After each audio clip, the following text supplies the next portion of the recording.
notre séquence décalage, Christophe Girard nous parle du film de Ang Lee, Le secret de Brokeback Mountain, à l'occasion de sa sortie en DVD chez Fox Pathé Europa.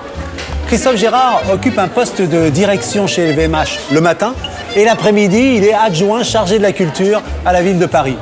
Il publie Père comme les autres, un livre très touchant dans lequel il défend la cause de l'homoparentalité. Sur la page de garde du livre, et on peut le lire derrière, Christophe Girard a écrit « Je suis père et homosexuel, j'écris ce livre pour que ces deux mots aillent ensemble ». En 2006, Brokeback Mountain reçut 3 Oscars, dont celui du meilleur film. Mais quel est le vrai secret de Brokeback Mountain? Peut-être consiste-t-il justement à ne jamais se mentir à soi-même, comme nous l'enseigne Christophe Girard dans notre décalage ce soir.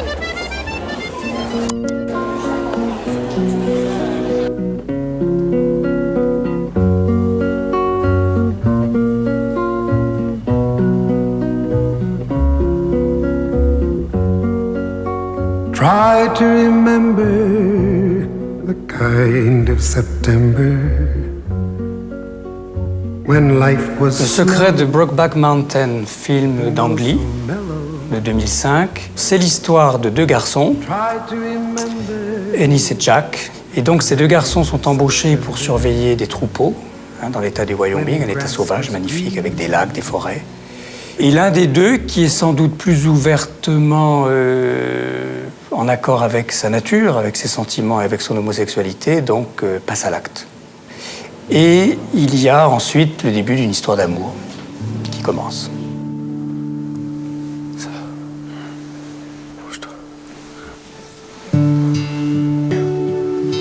Après s'être quitté, Ennis se marie avec une très charmante femme. Il a 2 petites filles. Et un jour, donc, débarque Jack. Et là, en effet, la femme d'Ennis voit par la fenêtre, cette femme qui s'était mariée dans le bonheur et, j'imagine, dans l'assurance de ses sentiments et des sentiments de son mari, découvre que son mari aime un homme. It's wonderful, it's wonderful, it's wonderful, I dream of you, chips, chips. Alors Jack, de son côté, a rencontré une sublime fille, un soir dans un rodéo. Donc, amour dans la voiture, ça a l'air de marcher en plus. Très bien, comme quoi. Et puis, les 2 amants, un père de famille et un homme marié, les 2 se retrouvent régulièrement pour leur week-end.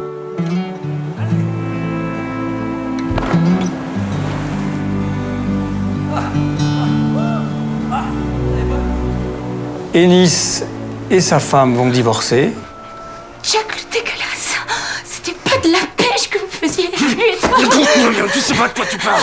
Jack et Ennis ont l'habitude, pour se donner rendez-vous, de s'envoyer des cartes postales. Et un jour, la carte postale revient avec la mention « deceased », donc décédé. Il est mort. Et Lauren, la femme de Jack, lui apprend qu'il est mort d'un accident, d'un pneu qui aurait éclaté. Mais dans le film, on voit une autre scène qui explique la mort. Ennis décide de se rendre voir les parents de Jack. Pendant la visite de la chambre, il ouvre donc le placard et il y a là la chemise qu'ils portaient lorsqu'ils s'étaient battus tous les 2 à terre dans la montagne. On n'est pas en rodéo cow-boy. Et là, il comprend que la chemise qu'il croyait avoir perdue, finalement, Jack l'avait gardée comme un signe de leur amour.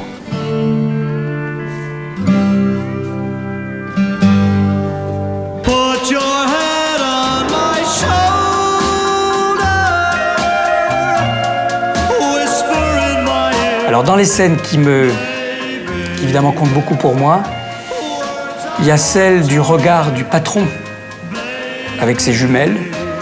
Et c'est sa réaction et sa haine profonde pour cet amour naissant qu'il découvre et qu'il considère évidemment contre nature, épouvantable, répugnant, etc. On peut dire que vous aviez trouvé une façon de passer le temps là-haut tous les 2. Je vous ai pas payé pour laisser les chiens surveiller mes moutons là-haut pendant que vous vous tripotiez le jonc. Caricature de macho homophobe, ça m'a rappelé des moments aussi de vie personnelle. On a tous connu l'humiliation, les ricanements, quand vous arrivez dans un hôtel, quand vous entrez dans un restaurant, ou même dans les familles. Jack nous disait Ennis Delmar qui nous disait « Je vais l'amener ici, je vais vous le présenter un de ces quatre. Il avait l'idée farfelue qu'un jour vous alliez emménager ici tous les deux. Pour vous construire une baraque. Et me donner un coup de main. » Où vous sentez que le regard est presque plus pesant qu'une insulte. Oh yes, I'm the great pretender. C'est une histoire d'amour magnifique, pure, belle. Du temps ensemble, on n'en a jamais assez, jamais assez. C'est vieux. Cette situation de merde, elle me convient pas du tout. Si seulement j'arrivais à te quitter. Vas-y, qu'est-ce que t'attends? Pourquoi tu me fous pas la paix, hein? C'est une histoire d'amour qui aboutit à un échec, mais on comprend que c'est la société qui en est responsable, c'est le poids de la société, des préjugés. Mais dans mon cas, par exemple, étant moi-même père, je n'ai jamais connu cette situation de mensonge. La mère de mon fils a toujours connu mon homosexualité, donc il n'y a pas de montage, il n'y a pas de trucage. Mon fils, d'ailleurs, a grandi dans une clarté totale.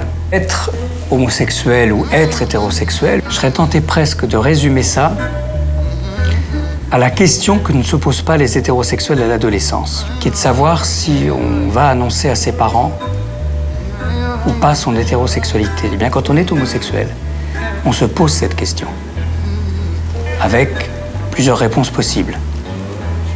Ne pas le dire, se mentir. Ce qui s'est passé hier soir, c'était juste une fois, pas plus.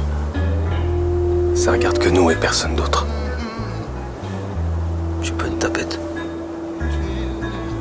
Moi non plus. Ou tricher. Et construire une fausse vie. C'est un fait. C'est tout. C'est comme ça n'est pas un choix. Le choix, c'est de mentir ou de ne pas mentir.